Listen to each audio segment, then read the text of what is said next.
안녕하세요. 축구 전문 기자 한준입니다. 설마 했던 일이 현실이 되어가고 있습니다. 에버튼과 2024-2025 시즌 프리미어리그 22라운드 경기를 앞둔 토트넘의 순위가 15위까지 추락했는데요. 이제 에버튼과 원정 경기는 15위와 16위 팀 간의 강등권 탈출 혈전으로 펼쳐지게 된 것입니다.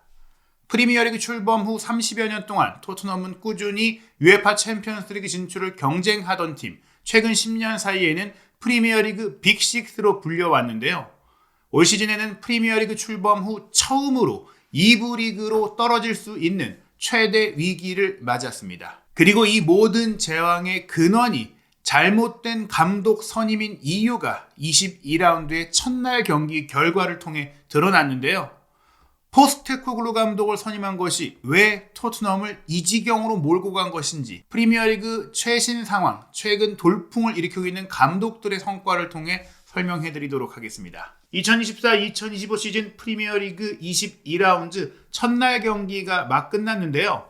본머스가 뉴캐슬 유나이티드와 원정 경기에 4대1의 대승을 거뒀고, 크리스탈 팰리스도 웨스트햄 유나이티드와의 경기 원정에서 2대0의 완승을 거뒀습니다. 특히 이 웨스트햄 유나이티드를 상대로 팰리스가 이긴 결과가 토트넘의 순위를 15위까지 끌어내린 것인데요. 크리스탈 팰리스의 이번 승리로 승점 27점, 팰리스가 12위까지 치고 올라갔고, 웨스트햄이 그레이엄 포터 감독 부임 후 두 번째 경기에서 패배하긴 했지만 데뷔전에서 승리를 거뒀기 때문에 승점 26점으로 그래도 여전히 토트넘에 앞서 있는 상황입니다.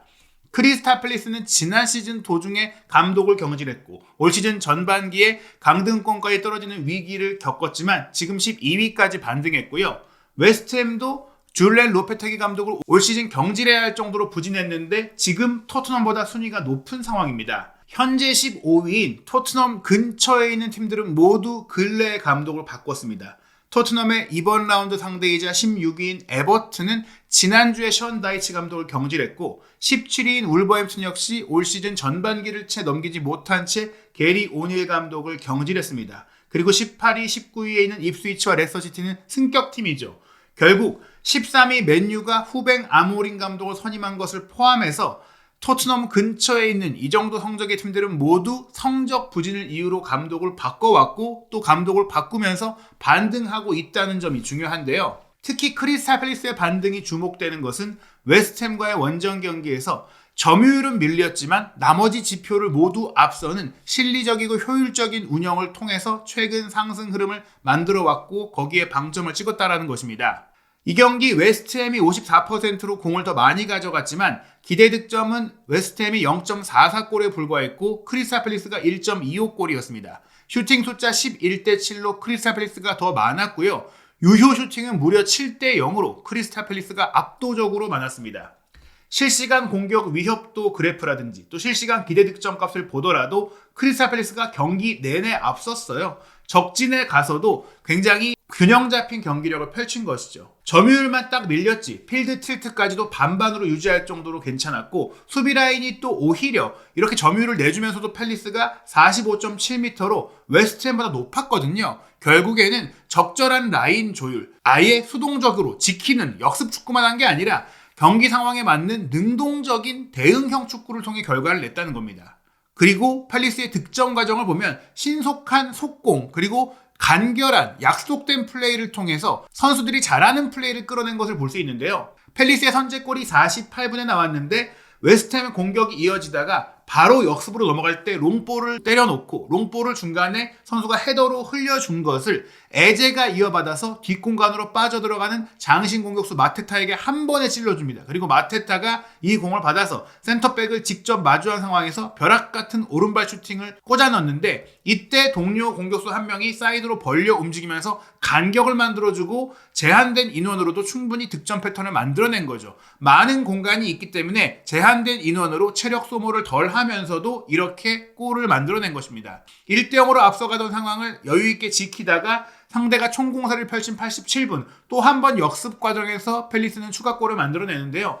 실리적인 경기 운영이죠. 앞서고 있다면 굳이 체력 소모 없이 무리하지 않고 리스크를 주지 않고 경기를 노련하게 운영해야 되는데 포스테코글루 감독에겐 그런 운영이 없잖아요. 그냥 언제 어디서든지 내가 원하는 달려드는 고강도 하이라인 축구 주구장창 시도하는 게 바로 포스테코글루죠. 그러면서 많은 선수가 다치고 있고 결과를 내주고 있고 사기가 떨어지고 있고 강등 위기까지 처한 겁니다. 펠리스의 추가골 장면은 장신 공격수 마테타가 이번에는 상대의 밀착 방어를 당하자 바깥으로 돌아 들어가던 은케티아에게 스루 패스를 주고 블라인드 사이드에서 치고 들어간 은케티아가 골키퍼와 1대1 상황을 맞이했을 때 골키퍼에 걸려 넘어지면서 페널티킥을 얻어내게 됩니다. 그리고 87분에 얻어낸 페널티킥을 89분에 마테타가 성공시키며 2대0을 만든 것이죠. 이 경기를 포함해 토트넘이 11월 24일 맨시티전 4대0 대승 이후 9번의 리그 경기에서 겨우 1승 3무 6패라는 극도의 부진을 겪는 동안 크리스탈 팰리스는 같은 기간 이번 라운드를 먼저 치렀기 때문에 총 11경기를 치르게 됐는데요. 이 11경기의 성적은 5승 5무 1패입니다. 토트넘보다 무려 4번의 승리가 더 많고 패배가 한 번밖에 없었다는 점, 즉 매우 안정된 결과를 내고 있다는 점이 주목되는 것이죠. 실제로 토트넘이 맨시티를 이겼던 그 시점에 크리스탈 팰리스의 순위는 18위, 19위, 즉 강등권에 몰려 있었습니다.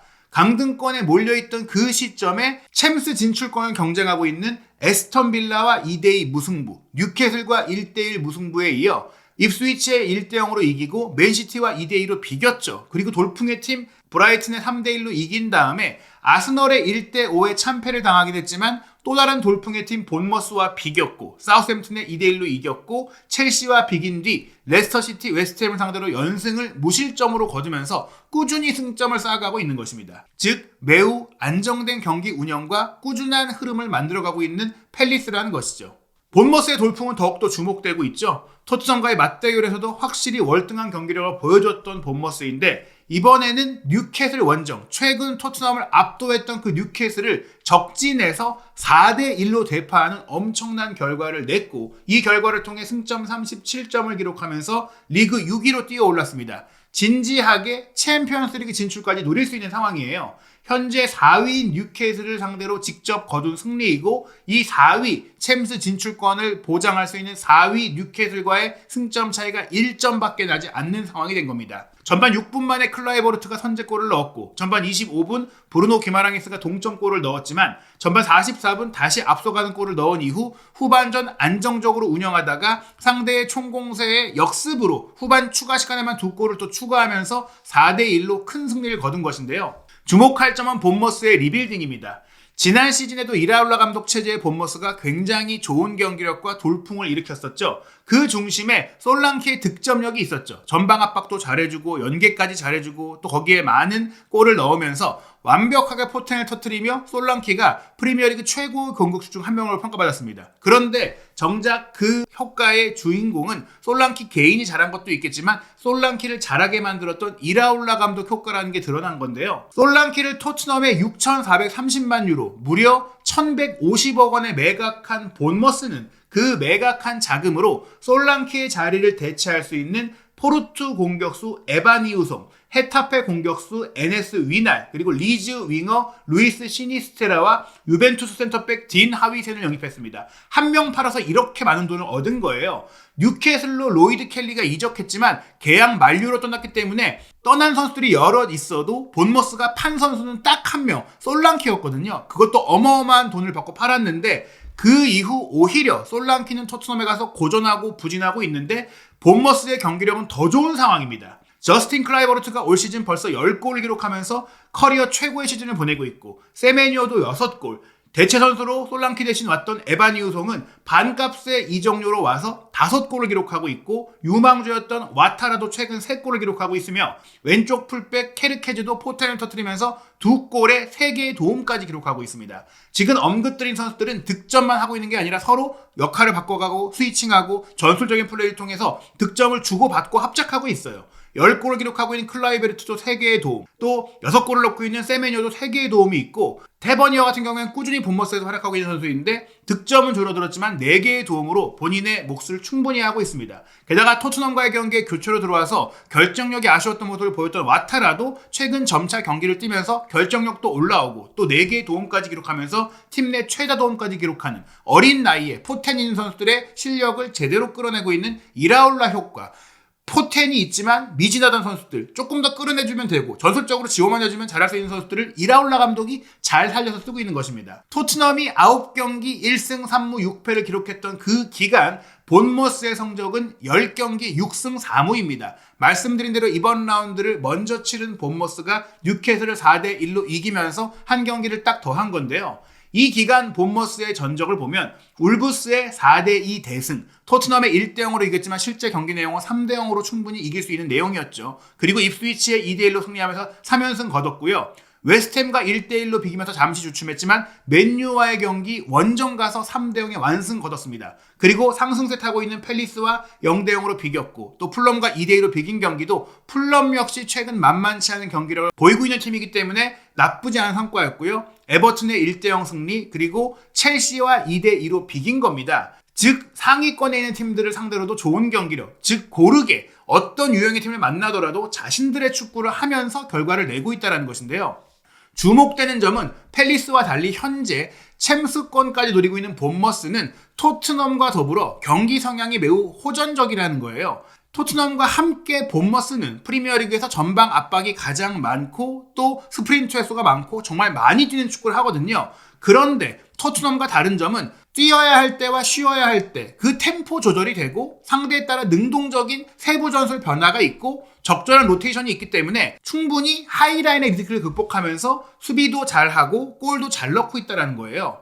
심지어 본머스의 공격진은 말씀드린 대로 개개인의 퀄리티와 검증도가 토트넘보다 떨어짐에도 불구하고 더 잘하고 있는 것은 감독 주도의 약속된 세부 전술이 있기 때문입니다. 뉴캐슬과의 경기, 토트넘은 정말 2대1로 졌지만 더 크게 질 수도 있는 내용의 경기를 했는데 본머스는 딱 완전 압도적인 경기를 했어요. 밀린 것은 팰리스처럼 점유율밖에 없었습니다. 본머스가 45%로 55%의 점유율을 기록한 뉴캐슬에 밀렸지만 기대 득점은 2.41골로 뉴캐슬의 0.94골보다 크게 앞섰어요. 즉 3-4골을 넣을 만한 경기를 실제로 하면서 한 골을 내줄 만한 경기만 한 것이죠. 슈팅 숫자 19대 13이었어요. 본머스가 그야말로 융단 폭격을 한 거고요. 결정력도 좋았던 게 유효 슈팅도 10대 5로 2배가 많았습니다. 그런데 두 팀의 평균 위치를 보시면 본머스가 매우 높은 라인의 수비를 하면서 상대의 지역에서 압박하고 중앙 지역을 장악하면서 플레이를 한 거예요. 근데 점유율이 낮았다는 것은 굳이 공을 소유한 채 뺏기어서 역습당할 수 있는 위기를 크게 주지 않고 능동적이고 또 효율적인 경기를 펼쳤다는 것이고 선수들이 전 영역에 걸쳐서 패스 네트워크가 안정적이잖아요.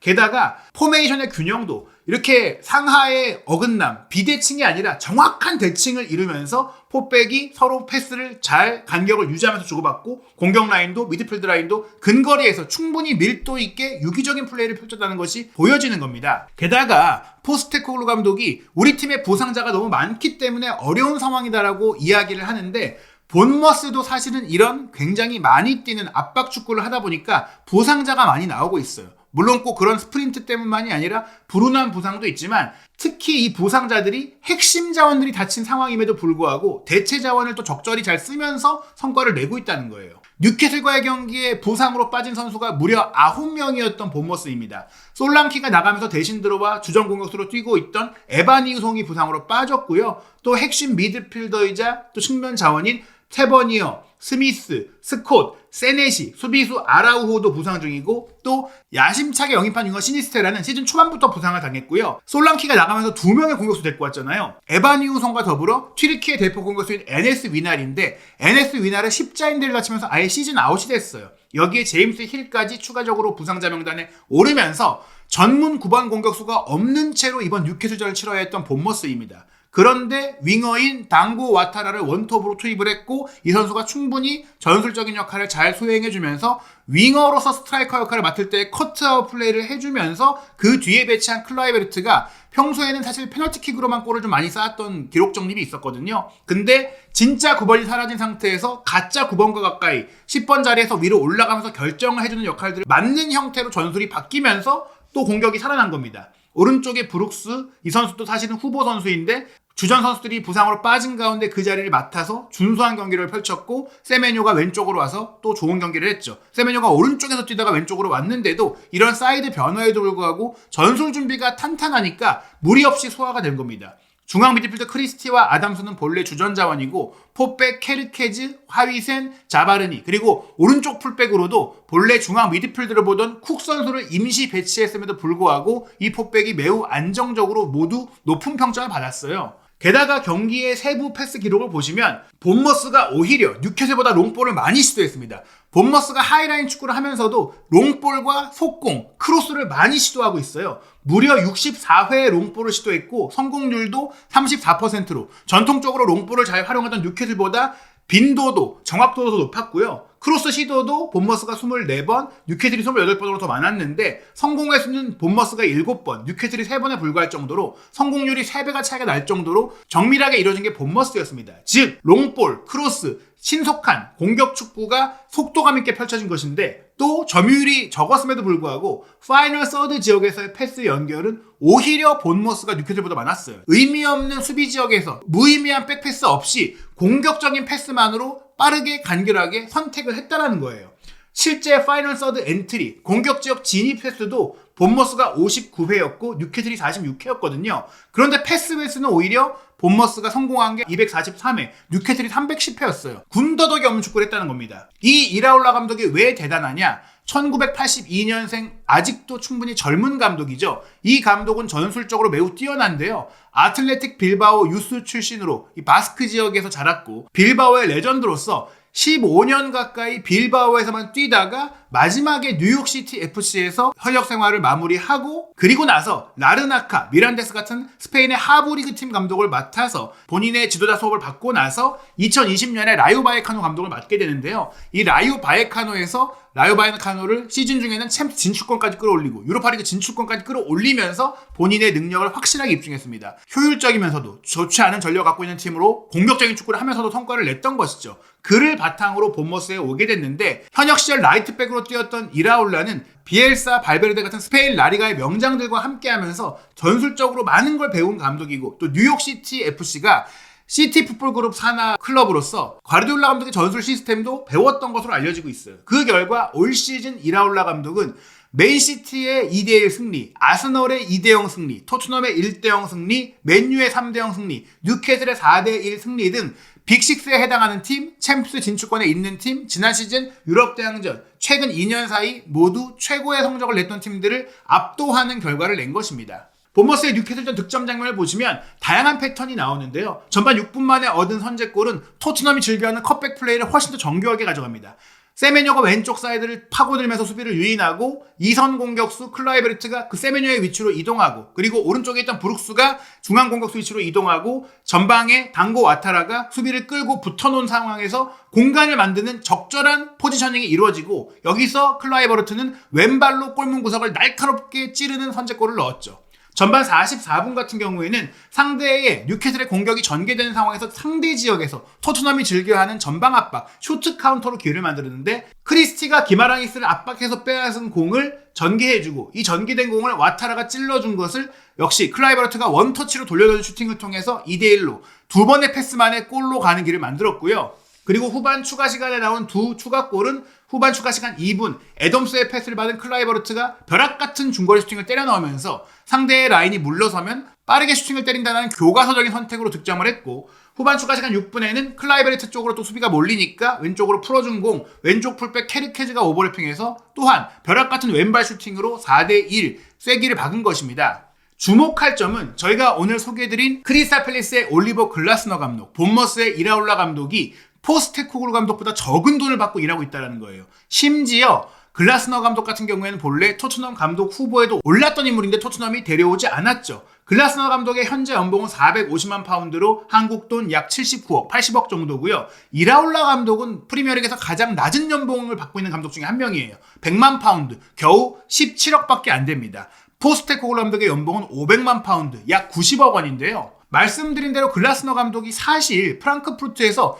유로파리그 우승을 이뤘고 분데스리가에서도 꾸준히 좋은 성과를 냈던 검증된 감독이에요. 포스테코글루 감독보다 훨씬 더 커리어가 좋은 감독인데 토트넘이 선택하지 않아서 더 낮은 단계인 펠리스 감독으로 갔다라는 게 황당한 일이죠. 더 좋은 성과를 바로 내고 있고요. 이라올라 감독 같은 경우에는 물론 어리고 아직 감독으로서의 경험이 많지 않지만 비엘사 감독에게서 많은 것을 배웠던 빌바오의 레전드이자 스페인 라리가에서 이미 자신의 실력을 검증받은 감독인데 말씀드린 대로 아직 어리고 좀 더 검증이 필요하다는 이유로 본머스에 아주 낮은 연봉으로 왔잖아요. 토트넘이 정말 사람 보는 눈이 있다면, 스카우팅 능력이 뛰어나다면 이런 감독을 잘 알아보고 데려왔어야 되는 겁니다. 게다가 선수 영입까지도 본머스가 훨씬 더 효율적으로 잘하고 있잖아요. 그런 점들을 보면 지금 토트넘의 실패는 감독 선임이라든지 선수 영입이라든지 돈은 돈대로 쓰고 결과를 못 내는 무능한 운영진이 낳은 결과다라고 볼 수 있겠죠. 결정적으로는 제대로 된 감독을 선임하지 못했기 때문에 생기는 일들이라고 볼 수 있습니다. 최소한 에스턴 빌라가 에메리 감독을 선임한 것처럼 검증된 감독을 데려왔어야 한다는 겁니다. 그래도 콘테나 무리뉴 같은 감독들이 왔을 때는 이 정도까지는 아니었고 욕을 먹었던 누누 감독도 이 정도까지는 아니었는데 에메리 감독 보세요. 본인을 경질했던 아스널을 상대로 이번에 원정 경기 2대2 무승부를 끌어내면서 점유율 밀렸고 슈팅 숫자 밀렸지만 결과를 가져왔습니다. 토트넘은 아스널 원정 가서 석패한 것 같지만 실제 경기 내용으로는 데클란 라이스가 말한 것처럼 10골을 먹어도 할 말이 없는 내용이었습니다. 게다가 에메리 감독도 올 시즌 챔피언스 리그를 병행하면서 빡빡한 일정 속에 미드필더 바클리, 맥긴, 수비수 카를로스, 토레스 등이 부상으로 빠져있는 부상의 위기를 겪으면서도 지금 4위 뉴캐슬과 승점 2점 차인 7위에 올라있거든요. 에스턴 빌라 역시 토트넘이 9경기 1승 3무 6패를 기록한 사이에 굉장히 좋은 성과를 내고 있어요. 브렌트포드, 사우스햄튼을 상대로 연승을 거뒀고 또 맨시티에도 2대1로 승리를 거뒀고 최근에는 레스터시티, 에버튼, 아스널을 상대로 리그 무패를 달리면서 또 FA컵에서도 웨스트햄을 꺾고 다음 라운드 진출을 성공했죠. 여러 대회를 병행하면서도 부상자가 있으면서도 더 어려운 유럽 대회를 치르면서도 에메리 감독은 토트넘과 비교했을 때 개별적인 선수 퀄리티가 더 높다고 할 수 없는 팀을 가지고 더 좋은 성적을 내고 있는 겁니다. 그런 상황임에도 불구하고 포스테코글루 감독은 에버튼과의 경기를 앞두고 영국 현지 기자들이 이제 강등권에 대해 걱정해야 되지 않느냐라고 질문을 했을 때 우리가 강등 경쟁을 해야 된다라고 생각하는 것은 내가 마치 유럽 대항전을 생각하고 있는 것과 같다라고 보면 된다라고 얘기를 했어요. 즉 현실적으로 이제 토트넘이 유럽 대항전 진출 가능성이 사라진 것을 인정하면서도 그 정도로 우리가 강등될 정도 가능성은 없다라고 본 건데 챔피언스리그 진출을 노리던 토트넘이 유로파리그도 기대할 수 없는 상황이 된 것이 아무렇지도 않다는 듯이 말하는 것도 황당하지만 지금 강등권에 진짜 내려왔거든요. 15위거든요. 지금 경기력으로는 그보다 아래에 있는 팀 중에 사우스햄튼을 제외하고는 어떤 팀도 이길 거라는 기대감이 없는 상황인데도 그걸 인지하지 못하고 있는 거예요. 영국의 스카이 스포츠의 루이스 존스 기자는 정밀 데이터를 통해서 승부 예측하고 있는데 토트넘과 에버튼의 경기 에버튼이 1대0으로 이길 거라고 전망했습니다. 토트넘이 프리미어리그에서 많은 골과 재미있는 축구를 만들어내는 엔터테이너로 알려져 있지만 사실 원정 경기는 그렇지 않다. 원정 경기는 모든 게 지루하게 펼쳐지고 있고 토트넘이 골도 못 넣고 있다. 게다가 포스테코글루의 토트넘은 점점 더 망가지고 있다. 이번 경기를 통해 장기적인 미래가 걱정된다. 즉 경질될 수 있다라고 우려하면서 이 경기는 양팀 모두 득점하는 상황이 안 나올 것이다. 에버튼만 득점하며 짠물 1대0 승리가 될 수 있다라고 전망한 것이죠. 올 시즌 프리미어리그에서는 맨유의 테나흐, 레스터의 쿠퍼, 사우스햄튼의 마틴, 울브스의 게리 오닐, 웨스트햄의 로페테기, 에버튼의 션다이치 등 6명의 감독이 경질됐는데요. 7번째로 경질될 감독으로 포스테코글루 감독이 1순위 배당률을 받고 있습니다. 에버튼에 패배한다면 그 경질 가능성이 현실화될 수 있는데요. 토트넘 내부 소식을 잘 아는 폴 오키프는 에버튼에 지더라도 경질되지 않을 거라고 말했지만 에버튼에 진 내용과 그 점수차가 어떠냐에 따라서 충분히 포스테코글루 감독의 경질 논의는 이루어질 수 있습니다. 이어질 일정도 유로파리그 그리고 카라바오컵, FA컵 등 빡빡한 일정인데요. 에버튼, 레스터, 브렌트포드, 맨유, 입스위치, 맨시티까지 앞으로 이어질 6차례 리그 경기 중에 토트넘이 승리를 장담할 수 있는 경기가 없다는 점에 있어서 지금 15위인 토트넘이 정말로 17위, 18위, 19위까지 떨어질 가능성을 배제할 수 없습니다. 과연 에버튼과의 경기 어떤 결과가 나올지 캡틴 손흥민 선수의 팀이기 때문에 저희가 관심 가질 수밖에 없는 토트넘의 상황 한준TV 구독, 좋아요, 알림 설정으로 실시간 소통방송 입중계 그리고 경기 이후의 분석과 해외 반응 확인하시기 바랍니다.